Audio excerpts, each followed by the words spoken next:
Donc, nous allons maintenant écouter Gilbert Achcar, qui va nous parler du monde arabe. On n'a pas prévu de titre plus précis là, pour cet après-midi.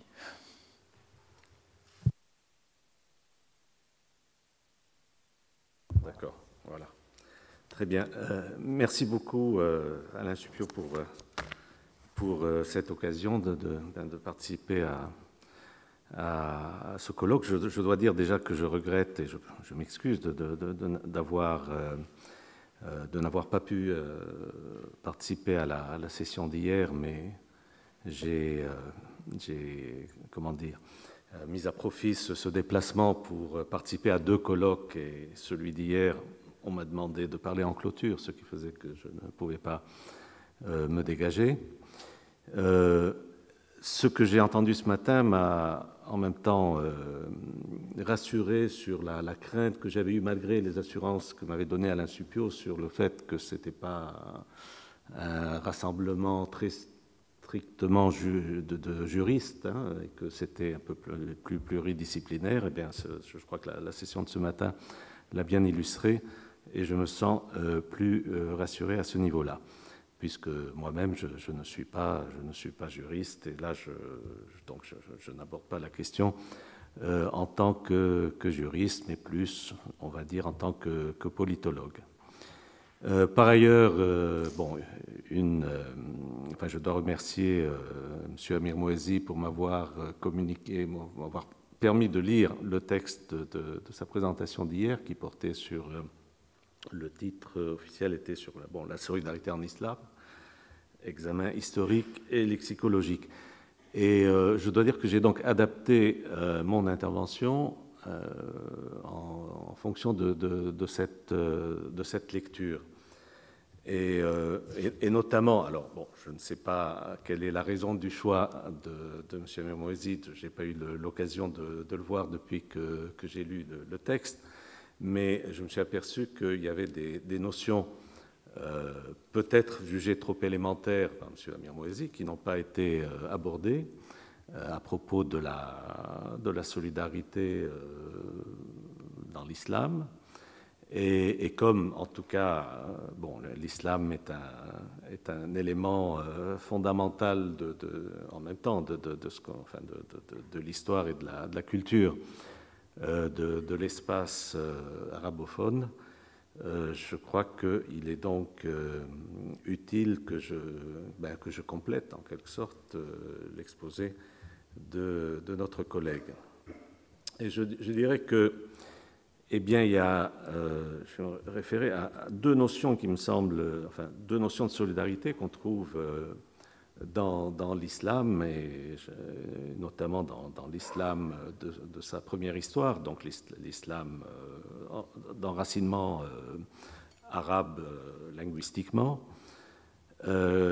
qui sont d'une part une conception de la solidarité sociale, une notion de la solidarité sociale, donc la solidarité, si on peut dire, verticale, et une seconde notion qui est une notion de la solidarité communautaire, et qui est donc la solidarité, si l'on veut, horizontale, la communauté face aux autres communautés sur un plan horizontal cette fois-ci. Il y a donc les deux concepts, ces deux notions de solidarité sont fortement présents dans le corpus islamique le plus classique, le Coran, les hadiths. La solidarité sociale, il y a dans l'islam, comme dans les autres religions monothéistes, il y a le concept de charité, la sadaqa, qui est un mot qui vient de l'hébreu d'ailleurs, qui est donc la charité facultative, telle qu'on la connaît, qui fait partie de la bienfaisance, mais qui est facultative, et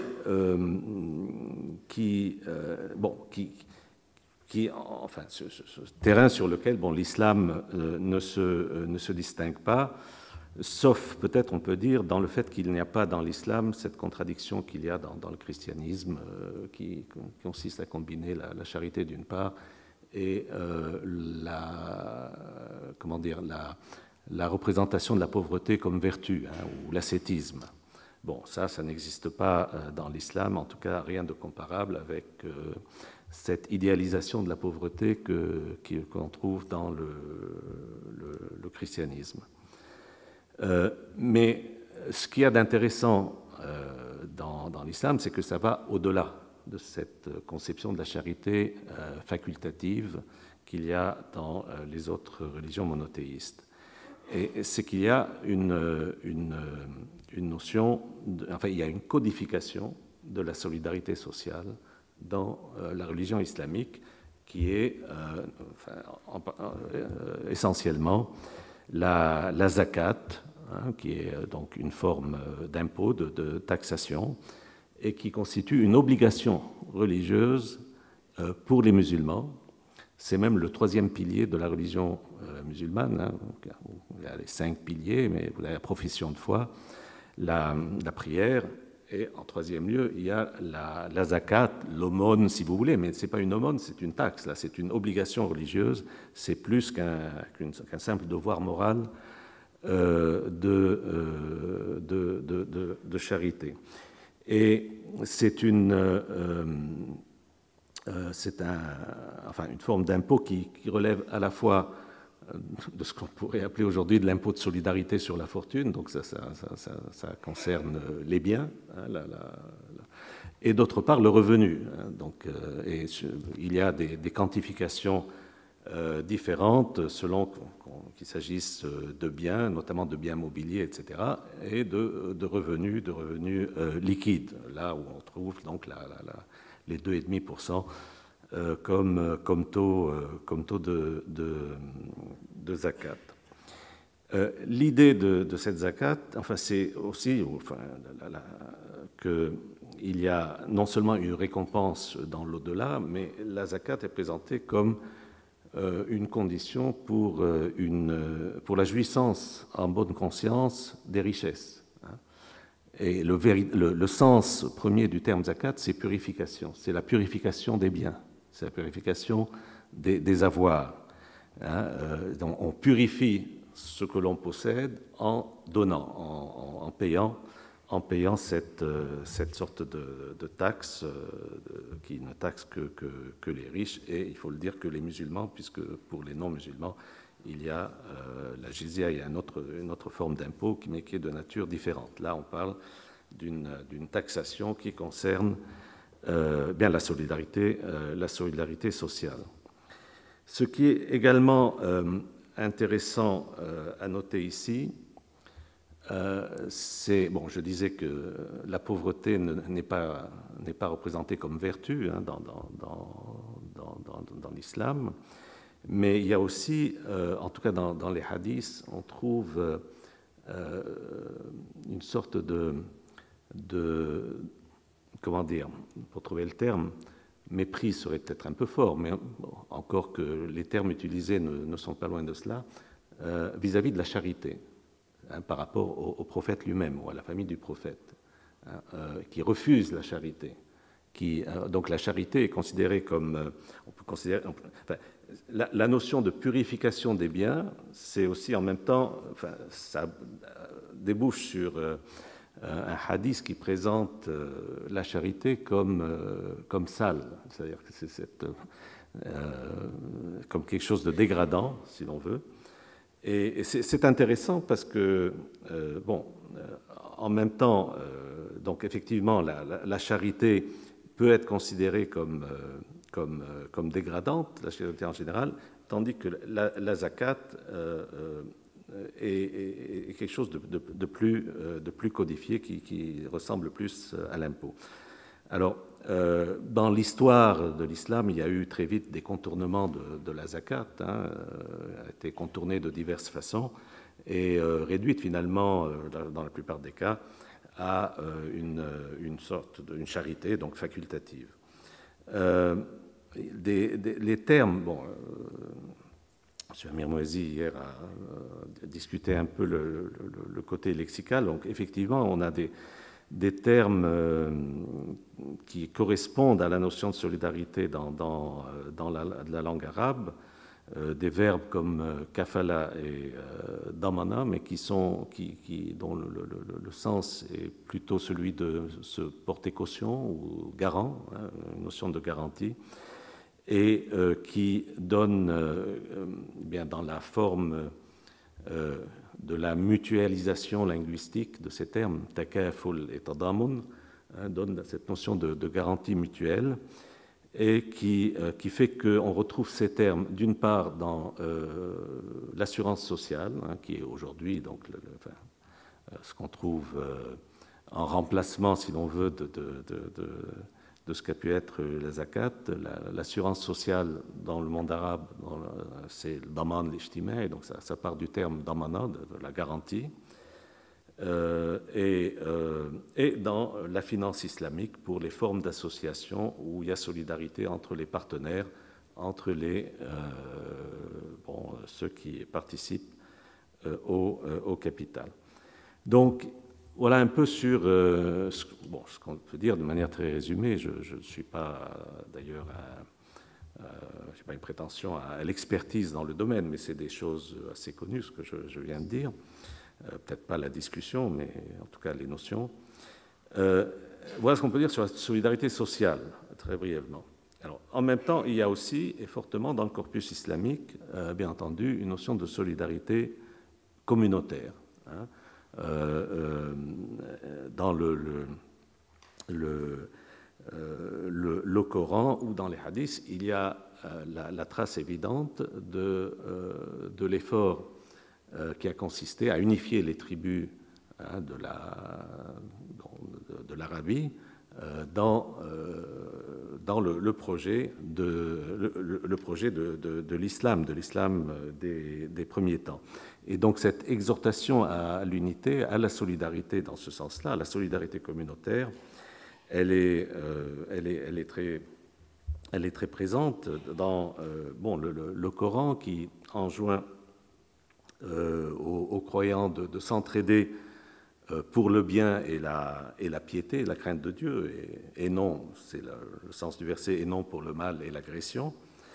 Il y a l'exhortation à l'unité, à s'accrocher ou se cramponner, enfin on peut traduire ça comme on veut, à la corde de Dieu. Enfin ça c'est une traduction très littérale, mais ça veut dire simplement unifiez-vous dans la croyance en Dieu et ne vous divisez pas. Il y a donc cette exhortation qui s'adresse effectivement aux croyants et donc à la communauté des croyants, ce qui devient aussi dans le sens le plus large du terme, la Ummah, donc la Ummah islamia, la communauté islamique, l'ensemble des croyants. Et on trouve dans ce même contexte, dans les hadiths, la notion de corps unique. Hein. Alors, j'ai constaté, donc en lisant la contribution de M. Amir Mouezi, qu'il y a cette citation du poème de Saadi. Alors je ne sais pas dans quelle mesure il est directement inspiré, mais il y a un hadith qui donne exactement la même métaphore du corps et de la solidarité de tous les membres du corps, hein, le fait que toute partie du corps atteinte, eh bien, l'atteinte rejaillit sur l'ensemble du corps. Avec une différence, bien sûr, très importante entre le hadith et le poème, c'est que le poème parle des Bani Adam, donc des façons de dire les humains, hein, même si ça a une petite connotation religieuse qui peut réduire la chose au monothéisme, mais en général c'est une désignation qui concerne tous les humains, tandis que le hadith parle des mu'minin, c'est-à-dire des croyants. Hein, et c'est donc ici un esprit de corps, et j'arrive au terme, un esprit de corps qui concerne les croyants. Et c'est là qu'on trouve ce concept, alors là, si on veut, comme concept théorisé par ce qui est l'homme qui est certainement, qui a certainement, à mon sens, le plus de titres à être désigné comme fondateur de la sociologie, qui est historien en même temps, Ibn Khaldoun, au XIVe siècle, dans son concept de Asabiya.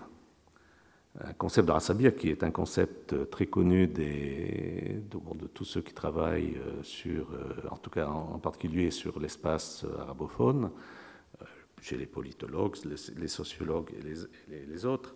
Un concept qu'on traduit souvent comme esprit de corps, qui est une traduction qui est acceptable, qui donne un peu le sens que c'est. Un concept qu'on a voulu comparer avec celui de solidarité mécanique chez Durkheim, dans la sociologie de Durkheim, qui distingue entre solidarité mécanique et solidarité organique. Donc la Asabiya, ça serait plutôt ce que Durkheim appellerait la solidarité mécanique. Il s'agit à l'origine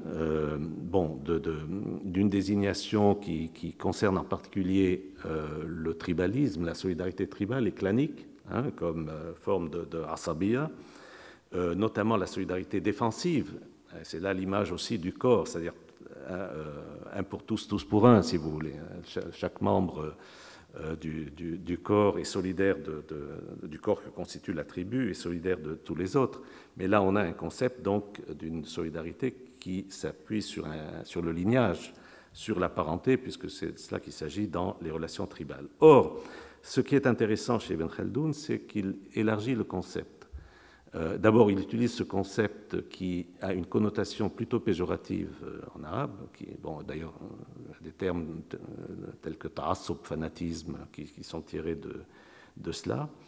Il utilise ce concept comme un concept scientifique, comme un concept sociologique, et l'élargit et explique que la force en traduisant cela en termes modernes, je dirais, la force des formations sociopolitiques dépend du degré de leur cohésion, c'est-à-dire de leur solidarité, si vous voulez, de leur esprit de corps, de cette asabiya.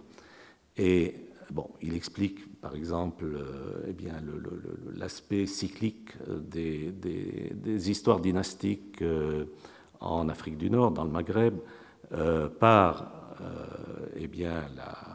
la perte de la Asabiya par les nouvelles dynasties à cause de l'urbanisation et l'émergence de l'irruption de nouvelles forces en provenance du monde rural avec des Asabiya, donc des esprits de corps forts, et qui donc leur permettent de l'emporter.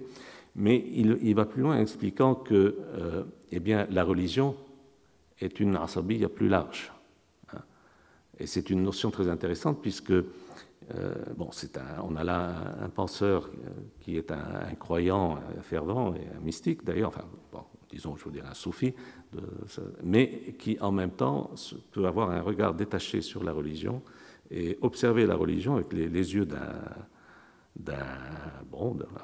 avec un regard qu'on pourrait qualifier de scientifique, et voir comment la religion comme idéologie peut devenir un esprit de corps beaucoup plus large que celui des tribus, et cela se réfère bien entendu à l'histoire de l'islam. Ce concept de Asabiya est un concept qui continue à être utilisé aujourd'hui très couramment d'ailleurs dans les études, en tout cas, des études en sciences politiques qui portent sur le monde arabe et au-delà, sur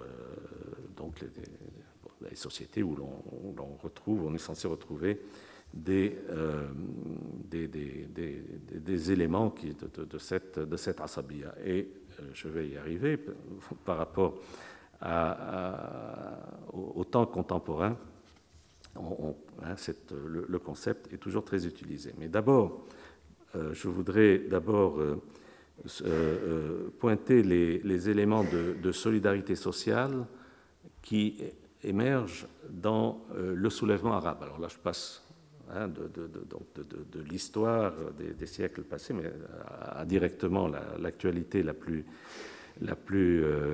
contemporaine, la plus immédiate, pour souligner le fait que dans le soulèvement, dans les soulèvements que l'on a vus, mais pratiquement le mouvement qui est parti de Tunisie en décembre 2010 a pratiquement couvert l'ensemble de l'espace arabophone, hein, de la Mauritanie jusqu'à la Syrie et l'Irak. Il n'y a pas un seul pays où il n'y a pas eu, bon, sauf de très rares exceptions, mais qui sont des cas très particuliers, comme certains Émirats. Mais à part cela, on a une extension du soulèvement à l'ensemble de la région. Or, dans ce soulèvement, on trouve une aspiration à bon, ce qu'on pourrait qualifier de solidarité sociale, mais fondée sur le droit. Hein, l'idée de droit et non pas, bien entendu, celle de charité. C'est de là qu'on est dans un contexte où l'on peut voir déjà des clivages idéologiques avec les forces à référent religieux par rapport aux revendications sociales qui émergent dans le soulèvement lui-même. Le point de départ du soulèvement portait ou avait comme slogan central en Tunisie le droit au travail. Le droit au travail était une revendication centrale et c'est un droit solidaire à partir du moment où ce ne sont pas des chômeurs qui manifestent pour le droit au travail, mais l'ensemble de la population. Et c'était le cas. On a affaire à un soulèvement qui revendique le droit au travail. C'était un des slogans forts. Hein, le travail est un droit, vous, bande de voleurs. Bon, je traduis très littéralement ce que voulait dire ce slogan, mais c'était un slogan central du soulèvement tunisien avant le peuple veut renverser le régime, etc. Il y a une dénonciation de la pauvreté comme état social. Il y a la revendication sociale, la revendication socio-économique qui s'exprime dans bon, un slogan central en Égypte, pain, liberté, justice sociale. Hein. Le pain, évidemment, se référant